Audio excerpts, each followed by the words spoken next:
Hello, আসসালামু আলাইকুম। আশা করছি সকলে খুব ভালো আছেন।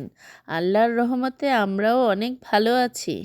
3 দিনব্যাপী বই মেলা যেন শুধু বই কেনা-বেচার জায়গা নয়, এটা এক নতুন স্বপ্নের মঞ্চ। প্রতিটি স্টলে পাঠকের উচ্ছ্বাস। সবচেয়ে অনুপ্রেরণার বিষয় এই যে ইয়াং মেয়েগুলো নিজ উদ্যোগে উদ্যোক্তা হতে এসেছে, নতুন করে স্বপ্ন দেখছে, বইকে ভালোবেসে পাঠকের হাতে তুলে দিচ্ছে। তরুণী উদ্যোক্তারা হাসি মুখে পাঠকের হাতে বই তুলে দিচ্ছে। বই শুধু জ্ঞান নয়, এটা নতুন দিগন্তের দরজা খুলে দেয়। এই বই মেলায় শুধু পাঠক নয়, তৈরি হচ্ছে নতুন উদ্যোক্তা, নতুন স্বপ্ন, নতুন সম্ভাবনা। বইয়ের হাত ধরে এগিয়ে চলুক আমাদের নতুন প্রজন্ম। বই মেলা শুধু বই মেলা নয়, এটা ভবিষ্যতের গল্প গড়ার জায়গা।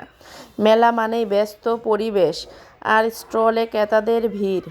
আমাদের ভিডিওটি কেমন লাগলো কমেন্ট করে জানাবেন। দেখা হচ্ছে খুব শীঘ্রই পরের আরেকটি নতুন ভিডিওতে। ততক্ষণ পর্যন্ত সবাই ভালো থাকুন, সুস্থ থাকুন।